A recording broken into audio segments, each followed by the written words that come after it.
ಬಂಧುಗಳೇ ನಮಸ್ಕಾರ, ಹೇಗಿದ್ದೀರಿ ಎಲ್ರು? ಬಂಧುಗಳೇ, ಅಟಲ್ ಬಿಹಾರಿ ವಾಜಪೇಯಿ ಇವರ ಹೆಸರನ್ನ ಹೇಳೋದಿಕ್ಕೆ ಮೈ ರೋಮಾಂಚನ ಆಗುತ್ತೆ. ಭಾರತ ದೇಶ ಕಂಡಂತ ಅಪರೂಪದ ಮುತ್ಸದ್ದಿ ರಾಜಕಾರಣಿ ಅಂದ್ರೆ ಅದು ಅಟಲ್ ಬಿಹಾರಿ ವಾಜಪೇಯಿ. ಬಂಧುಗಳೇ, ಸದ್ಯದ ರಾಜಕಾರಣ ಯಾವ ಹಂತದವರೆಗೆ ಬಂದಿದೆ ಅನ್ನೋದು ನಿಮ್ಮೆಲ್ಲರಿಗೂ ಕೂಡ ಗೊತ್ತು. ದ್ವೇಷದ ರಾಜಕಾರಣ, ಇನ್ನೊಬ್ಬರನ್ನ ಹಾಳು ಮಾಡುವಂತಹ ರಾಜಕಾರಣ, ಇನ್ನೊಬ್ಬರನ್ನ ಮಟ್ಟ ಹಾಕಬೇಕು ಅಂದ್ರೆ ರಾಜಕಾರಣಿಗಳು ಯಾವ ಹಂತದವರೆಗೆ ಬೇಕಾದರೂ ಹೋಗ್ತಾರೆ. ಆದರೆ ಅಂಥದ್ರಲ್ಲಿ ಎಲ್ಲರಿಂದಲೂ ಕೂಡ ಪ್ರೀತಿಯಿಂದ ಅಜಾತ ಶತ್ರು ಅಂತ ಕರೆಸಿಕೊಂಡವರಂದ್ರೆ ಅದು ಅಟಲ್ ಬಿಹಾರಿ ವಾಜಪೇಯಿ. ಪ್ರತಿಯೊಬ್ಬರನ್ನು ಕೂಡ ಪ್ರೀತಿಯಿಂದ ಮಾತಿನಿಂದ ಗೆಲ್ತಾ ಇದ್ದಂಥವರು ವಾಜಪೇಯಿ. ಈ ಕಾರಣಕ್ಕಾಗಿ ಪಕ್ಷಾತೀತವಾಗಿ ಆ ಪಕ್ಷ ಈ ಪಕ್ಷ ಅಂತಿಲ್ಲ, ಪ್ರತಿಯೊಬ್ಬರೂ ಕೂಡ ಗೌರವವನ್ನ ಕೊಡುವಂಥ ಪ್ರೀತಿಸುವಂತಹ ವ್ಯಕ್ತಿತ್ವ ಅಂದ್ರೆ ಅದು ವಾಜಪೇಯಿ ಅವರದು. ಸಾಮಾನ್ಯ ಕುಟುಂಬದಲ್ಲಿ ಹುಟ್ಟಿ ಈ ದೇಶದ ಪ್ರಧಾನಿಯಾಗುವ ಹಂತದವರೆಗೆ ಹೋಗಿ ದೇಶದ ಇತಿಹಾಸದಲ್ಲಿ ಎಂದೂ ಅಳಿಸಲಾಗದ ಹೆಸರನ್ನ ನಮೂದಿಸಿಕೊಂಡಂಥವರು ಅಂದ್ರೆ ಅದು ವಾಜಪೇಯಿ ಅವರು. ಬಂಧುಗಳೇ, ವಾಜಪೇಯಿ ಅವರಿಗೆ ಸಂಬಂಧಪಟ್ಟ ಹಾಗೆ ಒಂದು ವಿಶೇಷವಾದಂಥ ಸಂಗತಿಯನ್ನ ಇವತ್ತಿನ ಈ ಸ್ಟೋರಿಯಲ್ಲಿ ನಾನು ನಿಮ್ಮ ಮುಂದೆ ಇಡ್ತೀನಿ. ಅಟಲ್ ಬಿಹಾರಿ ವಾಜಪೇಯಿ ಕೊನೆವರೆಗೂ ಕೂಡ ಮದುವೆ ಆಗಿರಲಿಲ್ಲ, ಬ್ರಹ್ಮಚಾರಿಯಾಗಿ ಉಳ್ಕೊಂಡಿದ್ರು ಅನ್ನೋದು ನಿಮ್ಮೆಲ್ಲರಿಗೂ ಕೂಡ ಗೊತ್ತಿರುವಂಥ ವಿಚಾರ. ಆದರೆ ಅದರ ಹಿಂದಿದ್ದ ಕಾರಣ ಮಾತ್ರ ಅಷ್ಟೇ ರೋಚಕ. ಪ್ರೀತಿಸಿದ ಹುಡುಗಿ ಸಿಗ್ಲಿಲ್ಲ. ಯಾರನ್ನ ಅಟಲ್ ಬಿಹಾರಿ ವಾಜಪೇಯಿ ಪ್ರೀತಿಸಿದ್ರೋ ಆ ಹುಡುಗಿಯ ಅಪ್ಪ ವಾಜಪೇಯಿ ಬಡವ ಎನ್ನುವ ಕಾರಣಕ್ಕಾಗಿ ಮದುವೆ ಮಾಡಿಕೊಡೋದಕ್ಕೆ ಹಿಂದೆ ಮುಂದೆ ನೋಡ್ತಾರೆ. ಈ ಕಾರಣಕ್ಕಾಗಿ ವಾಜಪೇಯಿ ಕೊನೆವರೆಗೂ ಕೂಡ ಅವರ ನೆನಪಿನಲ್ಲೇ ಇರ್ತಾರೆ ಹೊರತಾಗಿ ಬೇರೊಂದು ಮದುವೆಯನ್ನ ಆಗಲಿಲ್ಲ. ಹಾಗಾದ್ರೆ ವಾಜಪೇಯಿ ಅವರ ಆ ವಿಶೇಷವಾದಂಥ ಲವ್ ಸ್ಟೋರಿಯನ್ನ ನಿಮ್ಮ ಮುಂದೆ ಇಡ್ತೀನಿ. ಅದಕ್ಕೂ ಮುನ್ನ ವಾಜಪೇಯಿ ಅವರಿಗೆ ಸಂಬಂಧಪಟ್ಟ ಹಾಗೆ ಒಂದಷ್ಟು ಸಂಗತಿಗಳನ್ನ ಚಿಕ್ಕದಾಗಿ ಹೇಳ್ತೀನಿ. ವಾಜಪೇಯಿ ಮಧ್ಯಪ್ರದೇಶದ ಗ್ವಾಲಿಯರ್ನಲ್ಲಿ ಜನಿಸಿದಂಥವರು. ವಾಜಪೇಯಿ ಅವರ ತಂದೆ ಸ್ಕೂಲ್ ಟೀಚರ್ ಆಗಿ ಕೆಲಸವನ್ನ ಮಾಡ್ತಾ ಇದ್ರು. ಅಂತಹ ಶ್ರೀಮಂತಿಕೆಯ ಕುಟುಂಬ ಅಲ್ವೇ ಅಲ್ಲ, ತೀರಾ ಬಡ ಕುಟುಂಬವೂ ಕೂಡ ಅಲ್ಲ, ಒಂದು ಮಧ್ಯಮ ವರ್ಗದ ಫ್ಯಾಮಿಲಿ ವಾಜಪೇಯಿ ಅವರದ್ದು. ವಾಜಪೇಯಿ ಪೋಸ್ಟ್ ಗ್ರಾಜ್ಯುಯೇಷನ್ ವರೆಗೆ ತಮ್ಮ ಎಜುಕೇಶನ್ ಅನ್ನು ಮುಂದುವರಿಸ್ತಾರೆ. ಓದ್ತಾ ಇದ್ದಂತಹ ದಿನಗಳಲ್ಲೇ ತುಂಬ ಚುರುಕಾಗಿದ್ದಂಥ ವ್ಯಕ್ತಿ ಅಂದ್ರೆ ವಾಜಪೇಯಿ ಅವರು.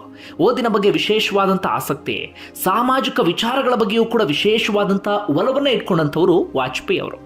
ಈ ಓದೆಲ್ಲವೂ ಕೂಡ ಮುಗಿತಾ ಇದ್ದ ಹಾಗೆ RSS ನ ಸಂಪರ್ಕಕ್ಕೆ ಬರ್ತಾರೆ. RSSಗೆ ಸೇರ್ಪಡೆಯೂ ಕೂಡ ಆಗ್ತಾರೆ. RSS ನಲ್ಲಿ ತುಂಬಾ ಆಕ್ಟಿವ್ ಆಗಿಯೂ ಕೂಡ ಕೆಲಸವನ್ನ ಮಾಡ್ತಾರೆ. ಅದಾದ ಬಳಿಕ 1951ರಲ್ಲಿ ಜನಸಂಘ ಸ್ಥಾಪನೆ ಆಗುತ್ತಲ್ಲ, ಜನಸಂಘ ಸ್ಥಾಪನೆ ಆದಾಗ ನ್ಯಾಷನಲ್ ಸೆಕ್ರೆಟರಿ ಆಗಿ ವಾಜಪೇಯಿ ಅವರು ಆಯ್ಕೆ ಆಗ್ತಾರೆ. ತುಂಬ ಚುರುಕಾಗಿದ್ದಂಥ ಕಾರಣಕ್ಕಾಗಿ, ತುಂಬ ಆಕ್ಟಿವ್ ಆಗಿ ಓಡಾಡ್ತಿದ್ದಂಥ ಕಾರಣಕ್ಕಾಗಿ ಅವರನ್ನ ನ್ಯಾಷನಲ್ ಸೆಕ್ರೆಟರಿ ಆಗಿ ಆಯ್ಕೆ ಮಾಡಲಾಯಿತು. ಅದಾದ ಬಳಿಕ ಚುನಾವಣೆಗೆ ಸ್ಪರ್ಧೆ ಮಾಡ್ತಾರೆ. ಮೊದಲ ಚುನಾವಣೆಯಲ್ಲಿ ಸೋಲನ್ನ ಕಾಣ್ತಾರೆ. ಅದಾದ ಬಳಿಕ ಗೆಲುವನ್ನ ಕಂಡು ಸಂಸದರಾಗಿ ಆಯ್ಕೆ ಆಗ್ತಾರೆ.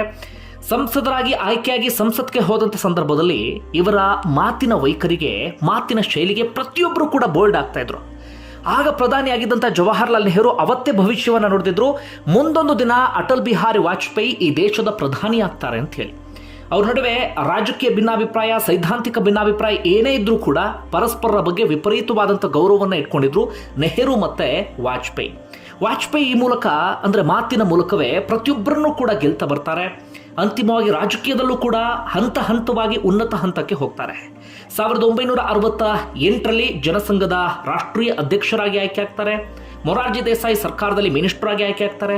1980ರಲ್ಲಿ ಭಾರತೀಯ ಜನತಾ ಪಾರ್ಟಿಯನ್ನು ರಚನೆ ಮಾಡಲಾಗುತ್ತೆ. ಜನಸಂಘ ಇತ್ತಲ್ಲ, ಅದು ಭಾರತೀಯ ಜನತಾ ಪಾರ್ಟಿ ಆಗುತ್ತೆ, ಅಂದ್ರೆ ಈಗಿರುವಂಥ BJP. ಅದಕ್ಕೆ ವಾಜಪೇಯಿ ಅವರು ರಾಷ್ಟ್ರಾಧ್ಯಕ್ಷರಾಗ್ತಾರೆ.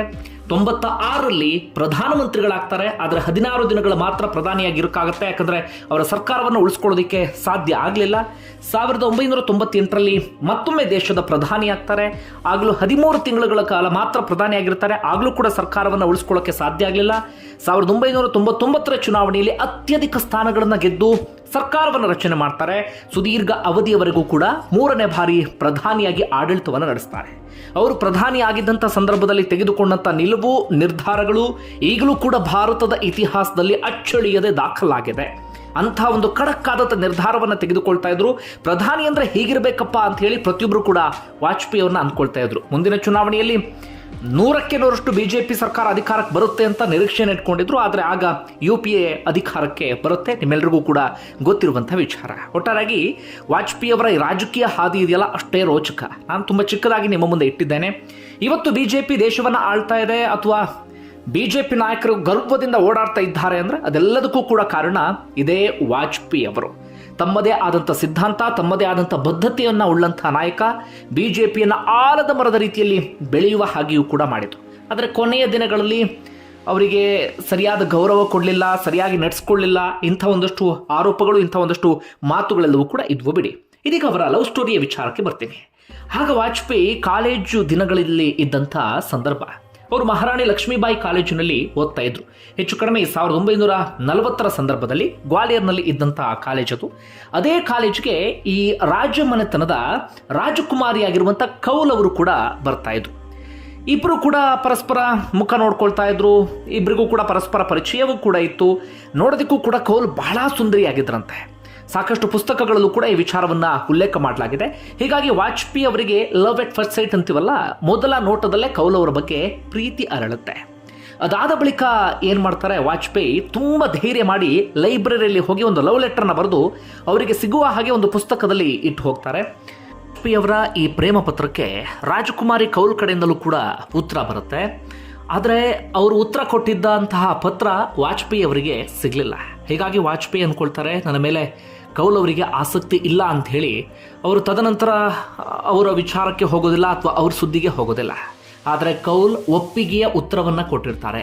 ನಿಮ್ಮನ್ನು ಕಂಡ್ರೆ ನನಗೂ ಇಷ್ಟ ಎನ್ನುವಂಥ ಉತ್ತರವನ್ನು ಕೊಟ್ಟಿರ್ತಾರೆ. ಆದರೆ ಇದು ವಾಜಪೇಯಿ ಅವರಿಗೆ ತಲುಪಲೇ ಇಲ್ಲ. ಹೀಗಾಗಿ ಒಂದಷ್ಟು ದಿನಗಳ ಕಾಲ ವಾಜಪೇಯಿ ತುಂಬ ಬೇಸರದಲ್ಲಿ ಇದ್ರಂತೆ, ನನ್ನ ಪ್ರೀತಿ ನನಗೆ ಸಿಗಲಿಲ್ಲ ಎನ್ನುವ ಕಾರಣಕ್ಕಾಗಿ.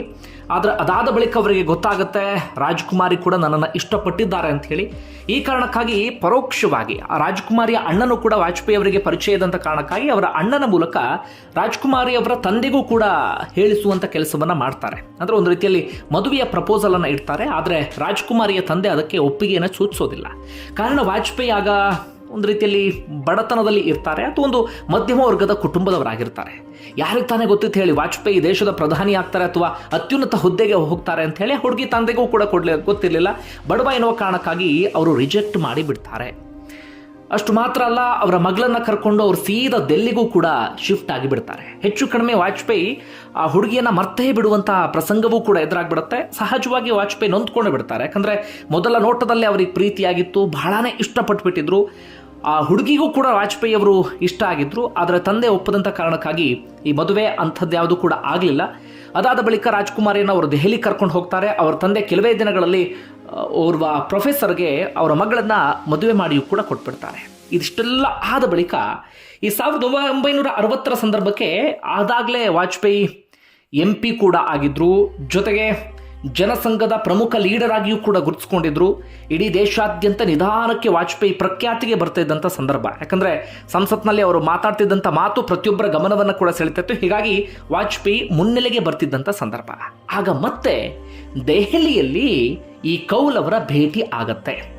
ನೋಡಿ, ಇಲ್ಲಿ ಕೌಲ್ ಅವರು ಮಿಸ್ ಆಗಿಬಿಟ್ಟಿದ್ರು ವಾಜಪೇಯಿ ಅವರಿಗೆ. ಆದರೆ ದೆಹಲಿಗೆ ಹೋದ ನಂತರ ರಾಜಕುಮಾರಿ ಕೌಲ್ ಅವರು ಮತ್ತೊಮ್ಮೆ ಸಿಗ್ತಾರೆ. ಆದರೆ ಅಷ್ಟೊತ್ತಿಗಾಗಲೇ ಕೌಲ್ಗೆ ಮದುವೆ ಆಗಿತ್ತು. ಜೊತೆಗೆ ಅವರು ಕೂಡ ಫಿಲಾಸಫಿ ಪ್ರೊಫೆಸರ್ ಆಗಿ ಕೆಲಸವನ್ನು ಕೂಡ ಮಾಡ್ತಾ ಇದ್ರು. ಆದರೆ ಕೌಲ್ ಅವರ ಕುಟುಂಬದ ಜೊತೆಗೆ, ಅಂದರೆ ಅವರ ಗಂಡ, ಹೆಂಡತಿ, ಮಕ್ಕಳು ಎಲ್ಲರ ಜೊತೆಗೂ ಕೂಡ ವಾಜಪೇಯಿ ಅವರು ತುಂಬ ಆತ್ಮೀಯರಾಗ್ಬಿಡ್ತಾರೆ. ಆಗಾಗ ಅವರ ಮನೆಗೆ ಭೇಟಿ ಕೊಡ್ತಿರ್ತಾರೆ, ಅವರ ಮನೆಯಲ್ಲೂ ಕೂಡ ಸ್ಟೇ ಮಾಡ್ತಿರ್ತಾರೆ. ಅಷ್ಟರ ಮಟ್ಟಿಗೆ ಎರಡೂ ಕುಟುಂಬದ ನಡುವೆ ಒಂದೊಳ್ಳೆ ಆತ್ಮೀಯತೆಯೂ ಕೂಡ ಬೆಳೆಯುತ್ತೆ.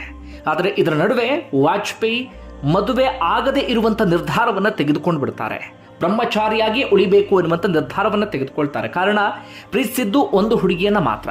ಆಕೆ ನನಗೆ ಸಿಗಲಿಲ್ಲ, ಆಕೆ ಕೊನೆಯವರೆಗೂ ಕೂಡ ನನ್ನ ಹೃದಯದಲ್ಲಿ ಇರ್ತಾಳೆ ಎನ್ನುವ ಕಾರಣಕ್ಕಾಗಿ ಅವರು ಮದುವೆ ಆಗಲೇ ಇಲ್ಲ.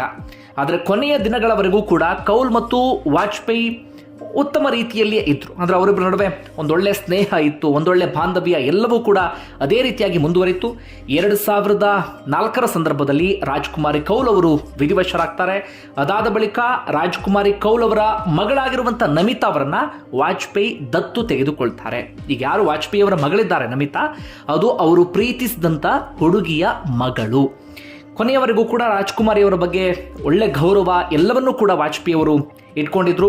ಹಾಗೆ ರಾಜಕುಮಾರಿಗೂ ಕೂಡ ವಾಜಪೇಯಿ ಅವರ ಬಗ್ಗೆ ವಿಶೇಷವಾದಂಥ ಗೌರವ ಎಲ್ಲವೂ ಕೂಡ ಇತ್ತು.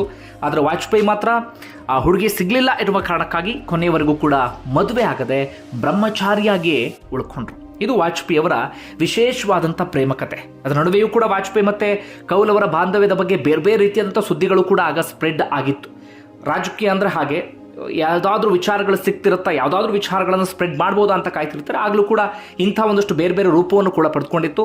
ಆದರೆ ವಾಜಪೇಯಿ ಅವರನ್ನ ಬಲ್ಲಂಥವರು ಆತ್ಮೀಯರು ಯಾವಾಗಲೂ ಕೂಡ ಒಂದು ಮಾತನ್ನು ಹೇಳ್ತಾರೆ, ರಾಜಕುಮಾರಿ ಕೌಲ್ ಅವರ ಬಗ್ಗೆ ತುಂಬ ಗೌರವವನ್ನು ಇಟ್ಕೊಂಡಿದ್ರಂತೆ ವಾಜಪೇಯಿ. ಕೌಲ್ ಅವರಿಗೂ ಕೂಡ ಅದೇ ರೀತಿಯಾದಂಥ ಗೌರವ ಇತ್ತು, ಬಿಟ್ಟರೆ ಅದನ್ನು ಮೀರಿದಂಥ ವಿಚಾರಗಳನ್ನು ಇಬ್ಬರು ಕೂಡ ಯೋಚನೆ ಮಾಡ್ತಿರ್ಲಿಲ್ಲ ಅಂತಲೂ ಕೂಡ ಹೇಳಲಾಗುತ್ತೆ.